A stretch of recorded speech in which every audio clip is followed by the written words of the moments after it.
nashindwa na mali sina we, ningekuoa malaika. Art Newdale. I joined the Peace Corps in 1964.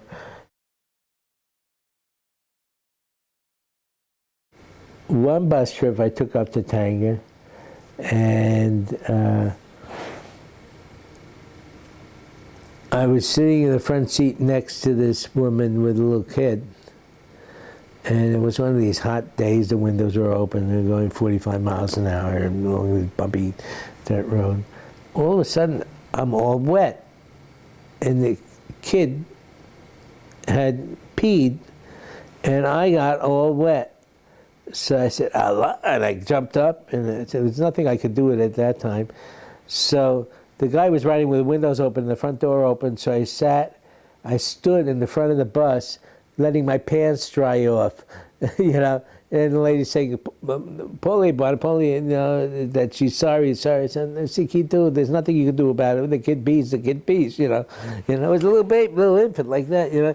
But I'm standing in the front of the bus, and everybody's smiling and joking and laughing. And this is Mzungu, Mzungu have their own cars, you know. They don't usually take the bus, you know. So literally Mzungu taking the bus, and now he's got all wet, and everybody knew what happened. And I'm standing in front of the bus, letting this warm breeze dry my pants off, riding backwards 200 miles between Iringa and Morogoro, you know. So, you know, that was one bus trip, okay? One of the things that I'm proudest of, even though the Peace Corps, you know, I have a reputation, a hot and cold reputation with the Peace Corps, is when I was saying goodbye and leaving, and you know, saying goodbye to the drivers and the you know, the workers and the assistants that one of the guys said to me, he says, "You're Umtumzor, you're a good man." And that's the most I could ever ask for out of the Peace Corps experience. You know, I could build bridges, I could build roads and stuff like that. But to make an impression like that, I'm very proud of, you know.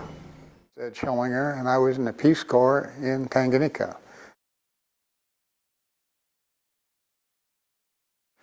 The natives came to one camp, me and the British guy in the camp, and I was sitting around the camp, and they were chewing something, and I thought it was chewing tobacco, since I use that occasionally myself,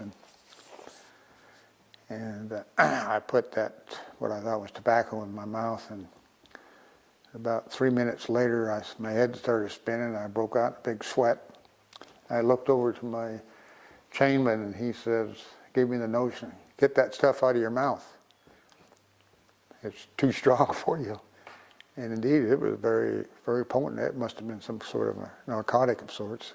At least it was too potent for me.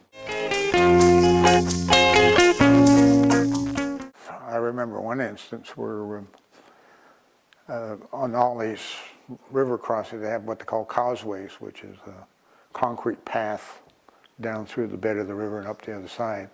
In other words, water flows over the concrete roadway. And so if you get into high floods, then you can't cross.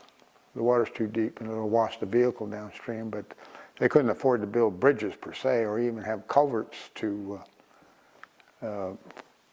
handle all the water that would come on a freshet of the magnitude they would have there. So several times we'd come across that, and there'd be an immense freshet.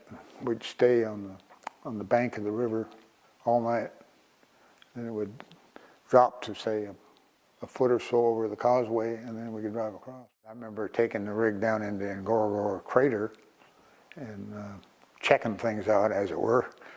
And we got up underneath a tree, and there was a lion drooped over the branches, asleep.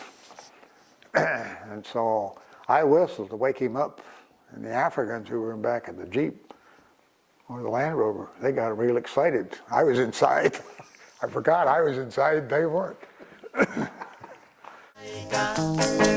Nami nifanyeje, kijana mwenzio, nashindwa na mana mali sina we, ningekuoa malaika. Nashindwa na mali sina we, ningekuoa malaika.